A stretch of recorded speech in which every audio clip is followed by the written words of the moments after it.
Hello, welcome to Harvard University Dining Services. Today I'll be showing you how to grill chicken. First, you want to start with safety and sanitation.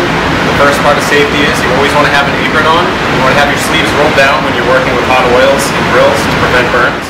Should have a sanitation bucket, a clean table, clean utensils, sanitary pans to hold utensils, and gloves. Before you grill your chicken, you want to plan ahead and have at least 48 hours to pull your chicken and make sure it has time to marinate. Using frozen meat creates excess moisture, which can create splattering on the grill. Frozen meat cannot properly be marinated because it will not absorb flavor. It also hinders the Maillard reaction, which is the searing of the meat on the outside, which creates flavor and texture. When it comes to marinating, the chicken needs at least 4 hours, preferably 1 day, to fully absorb the flavors. Don't add too much salt at this point, as it will draw out too much moisture. Added salt for flavor should be used close to cooking time. Grates need to be hot to allow proper charring and to prevent sticking.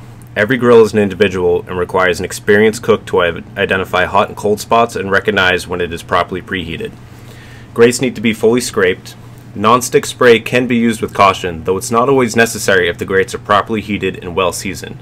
Grates should be wiped periodically with oil and a cloth to remove charred particles. Whether cooking through on the grill or batch cooking in the oven, a properly prepared chicken breast heated to 165 will be tender, juicy, and flavorful. Proper charring adds flavor and texture. Tan and dull grill marks do not produce the intended flavor and texture. Burnt chicken is bitter and dry.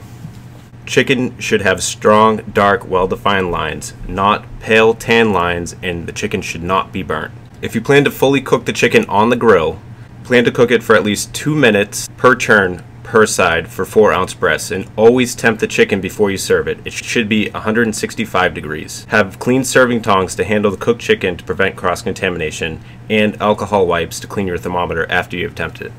For chicken that is to be grilled with 1 mark and then reheated in batch cooking, cook on one side for 2 to 3 minutes, then they go onto a sheet pan, should be properly cooled, wrapped, labeled, and dated. When the chicken is finished, it should be cooled and labeled properly. Marked 4-ounce chicken or cooked leftover chicken can be cooled on a sheet pan in a single layer, uncovered in a walk-in or a freezer. When chicken is cooled, cover it, label it, and identify it. Make sure to put the prep date and a red sticker if it's a par-cooked item.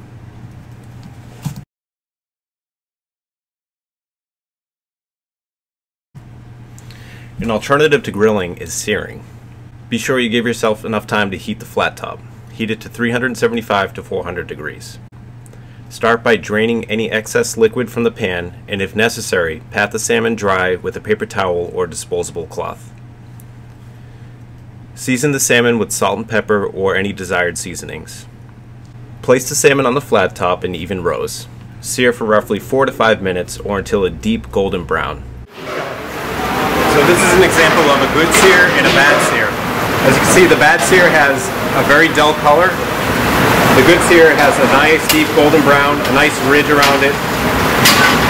This has a lot more texture, a lot more flavor, and this has almost no texture, no flavor. So if you sear your salmon like this, you're almost wasting your time. You're better off not even doing it.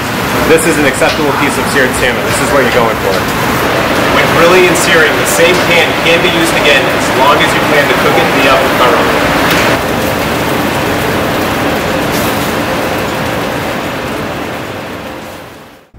Remove the salmon from the grill. The salmon is now ready for batch cooking. Alternately, the salmon can be cooled, wrapped, labeled, and dated per the standard protocol.